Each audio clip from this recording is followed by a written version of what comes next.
menyuarakan tuntutan penolakan revisi Undang-Undang Pilkada disahkan dalam paripurna. Protes keras dari masyarakat terus bergulir, tidak hanya di depan gedung DPR Jakarta seperti yang Anda saksikan, saudara, tapi juga bergulir di sejumlah wilayah di tanah air. KPU sendiri sebagai penyelenggara pemilu kada nampaknya harus segera menentukan sikap apakah akan mengikuti putusan MK atau revisi Undang-Undang Pilkada yang membangkangi putusan MK. Kami akan bahas di Kompas Petang bersama dengan Guru Besar Hukum Tata Negara Universitas Padjadjaran, Prof. Susi Dwi Haryanti. Selamat petang, Prof. Susi. Selamat petang, Mbak Nitya.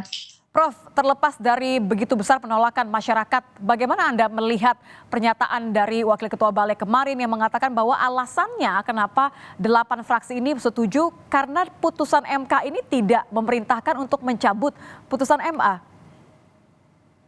Ya, ini harus kita kembalikan kepada fungsi dari Mahkamah Konstitusi.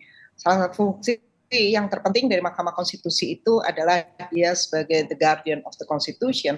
Kemudian ketika dia memeriksa perkara, maka itu haruslah di dalam ruang lingkup atau kewenangan yang dilakukan oleh Mahkamah Konstitusi. Oleh karena itu, apa yang disampaikan oleh pemohon itu juga harus diperiksa oleh Mahkamah Konstitusi dan diselaraskan dengan tugas dan wewenang atau kompetensinya. Dan salah satu kompetensi dari Mahkamah Konstitusi ketika dia harus menjaga konstitusi, yaitu dia memberikan tafsir kepada konstitusi atau kepada undang-undang dasar. Dan bukan dia kemudian menyatakan menganulir putusan Mahkamah Agung, karena itu adalah sesuatu yang di luar kewenangannya. Oleh karena itu apa yang disampaikan tadi oleh anggota DPR, dalam pandangan saya adalah satu sikap atau satu pernyataan yang tidak tepat, yang itu memperlihatkan kepada kita semua bahwa beliau itu tidak memahami apa yang menjadi kompetensi dari Mahkamah Konstitusi. Jadi memang itu tidak dimintakan dan itu bukan kompetensi dari Mahkamah Konstitusi untuk membatalkan putusan MA. Oke, tidak memahami ya. Untuk lebih lengkapnya kita boleh bersama-sama, Prof. Saya ingin mengajak Anda untuk mendengar pernyataan lengkap dari Ahmad Baidowi.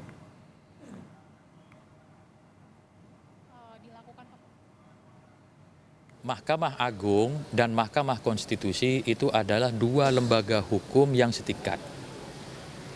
Mahkamah Agung sudah memutuskan terkait dengan klausul usia itu secara jelas calon gubernur atau calon wakil gubernur bersyarat berusia 30 tahun saat pelantikan. Itu bunyi putusan Mahkamah Agung dan itu bunyi hukum. Jelas itu. Sementara di Mahkamah Konstitusi kemarin putusannya menolak. Menolak itu bukan berarti membatalkan pasal yang sudah ada dan tidak menghapus, tidak mengubah pasal yang ada. Tidak hanya pernyataan dari Ahmad Baidowi, kami juga akan mendengarkan kepada Anda dan juga Prof. Susi. Ini adalah pernyataan dari Ketua Umum PDIP, Megawati Soekarno Putri. And binding, keren toh, final and binding. Untuk menguji undang-undang,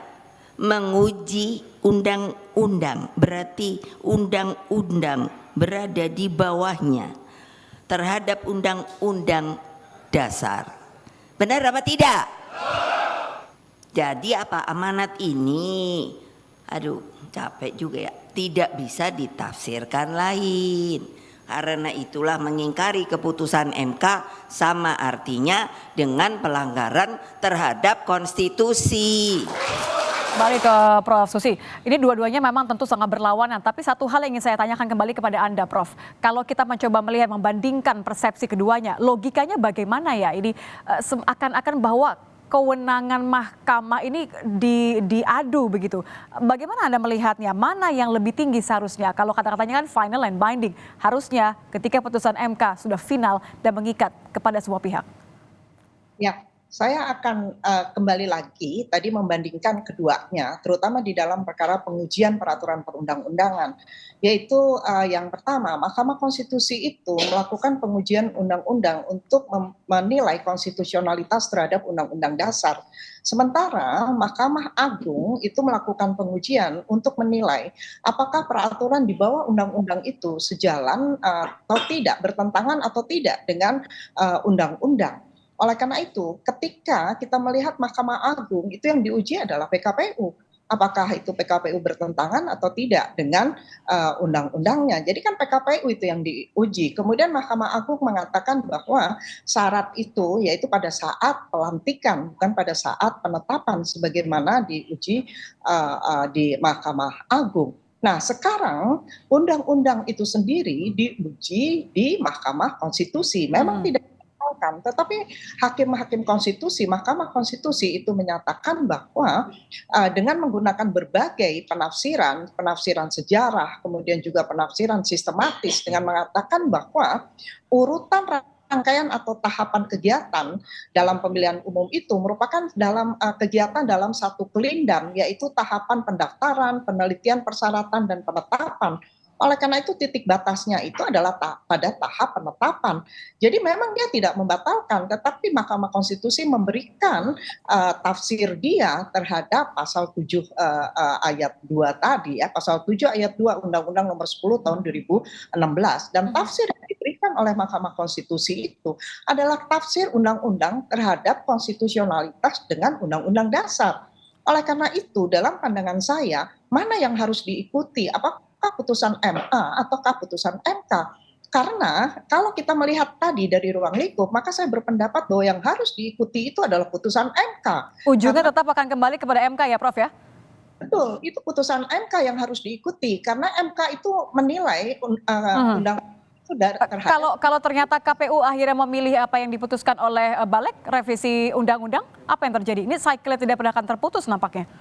Ya, kalau misalkan KPU itu memilih untuk memilih tunduk pada undang-undang yang dibuat, yang undang-undang terbaru, maka di dalam putusan MK itu ada potensi untuk dinyatakan tidak sah. Legitimasi pilkada terancam artinya ya? Betul.